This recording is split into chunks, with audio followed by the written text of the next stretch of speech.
नमस्कार साथियों, आप देख रहे हैं राजस्थान अब तक।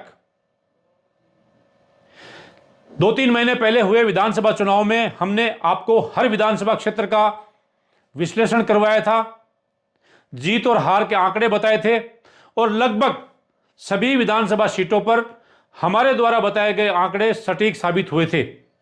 आपने देखा किस तरह से नागौर जिले में 4 सीटों पर भारतीय जनता पार्टी ने जीत हासिल की और 4 ही सीटों पर कांग्रेस पार्टी ने जीत हासिल की थी।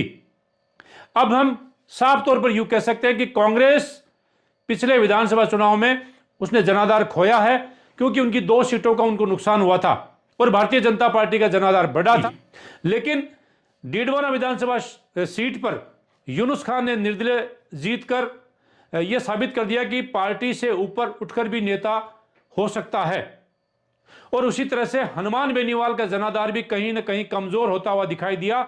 लेकिन देखते ही देखते सामने लोकसभा का चुनाव आ गया और कांग्रेस पार्टी ये चाहती है कि वो किसी न किसी तरीके से भाजपा के मिशन 25 को फेल करे और यहां से चाहे 1 या 2 सीट ही जीते, वो भारतीय जनता पार्टी के मिशन 25 को तोड़ना चाहती है। लेकिन उसके लिए कांग्रेस को एक मंच पर एकजुट होकर लड़ना होगा, जो संभवतः दिखाई नहीं दे रहा है।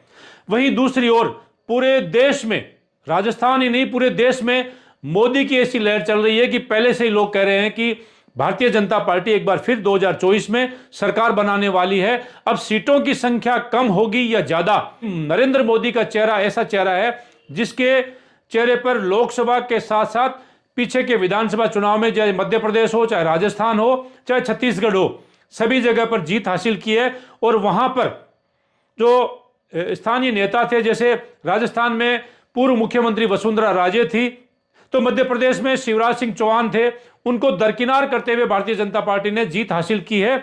वो ये साबित करता है कि नरेंद्र मोदी का चेहरा अब देश में इतना पॉपुलर है कि उनके नाम पर कोई भी चुनाव जीता जा सकता है। लेकिन कांग्रेस पार्टी एक मंच पर नहीं है, उनके नेताओं में खटपट चल रही है। और साथ ही जिस तरह से पिछले 15-20 दिन से देखने को मिल रहा है कि कांग्रेस पार्टी के नेता अपनी पार्टी को छोड़कर भारतीय जनता पार्टी की तरफ रुख कर रहे हैं। अब उनमें कभी मध्य प्रदेश के वरिष्ठ नेता कमलनाथ का नाम आता है, तो कभी राजस्थान के वरिष्ठ नेता रहे, मंत्री रहे लालचंद कटारिया का नाम आता है। और साथ ही नागौर जिले की बात करें तो यहां से रिछपाल मिर्जा, जो कई पूर्व विधायक रह चुके हैं, कई बार उन्होंने चुनाव जीता है। हालांकि एक बार वे भारतीय जनता पार्टी में चले गए थे और वहां पर उन्हें हार का सामना करना पड़ा था, क्योंकि ज्योति मिर्जा जब भारतीय जनता पार्टी में आई थी और कांग्रेस को उन्होंने अलविदा कहा था, उसी समय ये कयास लगाए जाने लगे थे कि रिछपाल मिर्जा या मिर्जा परिवार का कोई बड़ा नेता ज्योति मिर्जा के साथ भारतीय जनता पार्टी में आएगा।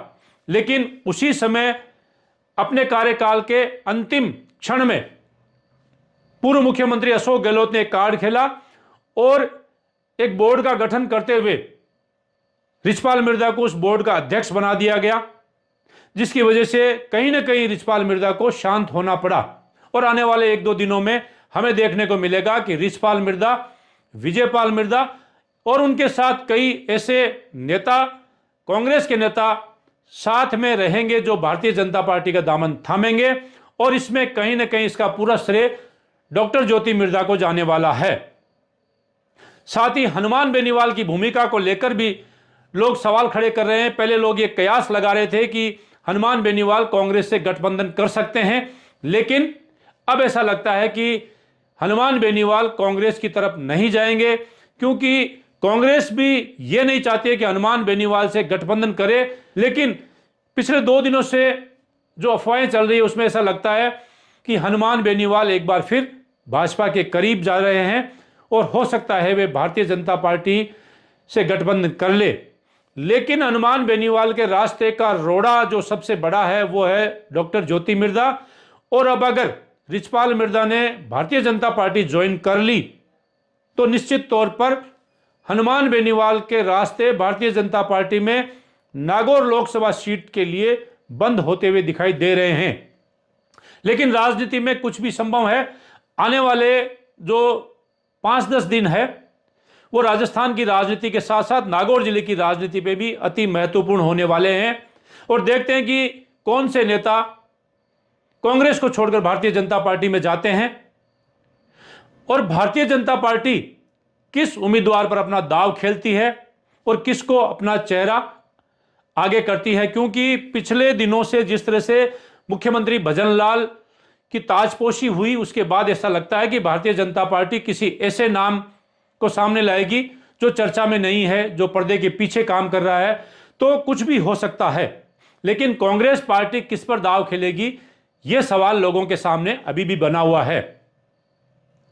सबसे पहला जो नाम कांग्रेस में आ रहा है वो है नागौर से विधायक जीतकर आए हरेंद्र मिर्दा। वरिष्ठ नेता है और हाल ही में उन्होंने अपने ही परिवार की भारतीय जनता पार्टी की उम्मीदवार डॉक्टर ज्योति मिर्दा को चुनाव हराकर वे विधायक बने हैं। लेकिन देखते हैं कि कांग्रेस पार्टी वरिष्ठ पर दांव खेलती है या किसी युवा चेहरे पर दांव खेलती है। क्योंकि टिकट की लाइन में जो फिलहाल हमें चेहरा नजर आता है वो है मुकेश भाकर, डीडवाना के पूर्व विधायक चेतन डूडी और नावा से विधायक रहे महेंद्र चौधरी। अब इन चार नामों के अलावा एक नाम और है जो पूर्व में प्रशासनिक सेवा के अधिकारी रहे हैं, जस्साराम चौधरी, जो पहले भारतीय जनता पार्टी में भी टिकट की दावेदारी करते थे और अब कांग्रेस में भी दावेदारी कर रहे हैं। राजस्थान प्रदेश कांग्रेस कमेटी के अध्यक्ष गोविंद सिंह डोटासरा से उनकी नजदीकी होने के कारण लोग ये कयास लगा रहे हैं कि उन्हें भी नागौर से कांग्रेस टिकट दे सकती है। लेकिन मुकेश भाकर ऐसा नाम है जो नागौर की कांग्रेस में सर्वमान्य नाम हो सकता है, क्योंकि चेतन डूडी भी प्रयास कर रहे हैं कि वे नागौर से लोकसभा का चुनाव लड़ें और कांग्रेस पार्टी उन्हें टिकट दें।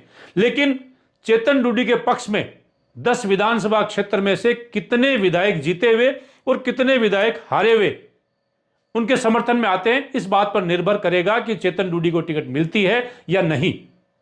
लेकिन मुकेश भाकर की बात की जाए तो मुकेश भाकर युवा चेहरा है और फिलहाल नागौर की राजनीति में उनकी अच्छी पकड़ है। और यूथ पे अगर हनुमान बेनीवाल के बाद में किसी की पकड़ है तो वो मुकेश भाकर है।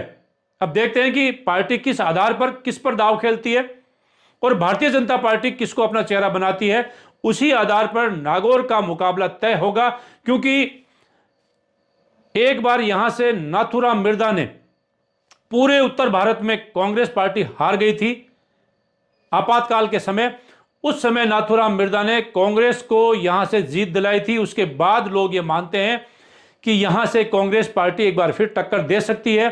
पिछले चुनाव में भी ऐसा लोगों ने माना था कि नाथूराम मिर्दा की पोती डॉक्टर ज्योति मिर्दा यहां से जीत सकती है, लेकिन हनुमान बेनीवाल ने भारतीय जनता पार्टी से गठबंधन करके उन्हें चित कर दिया था। और अब एक बार फिर लोग यह कयास लगा रहे हैं कि नागौर की सीट किसके खाते में जाएगी। आने वाले दिनों में हम आपको हर राजनीतिक उठापटक से अपडेट कराते रहेंगे और आपको बताते रहेंगे कि नागौर के साथ साथ राजस्थान की राजनीति में क्या चल रहा है। लगातार आप हमारे साथ बने रहिए। जिस तरह से आपने विधानसभा चुनाव में हमारे चैनल को प्यार दिया था, सपोर्ट किया था, वैसे ही आप हमारे साथ बने रहिए। हम आपको रोजाना नई घटनाओं से अपडेट करते रहेंगे और उठापटक जो भी होगा उससे पहले हम आपको अवगत कराते रहेंगे। धन्यवाद। जय हिंद।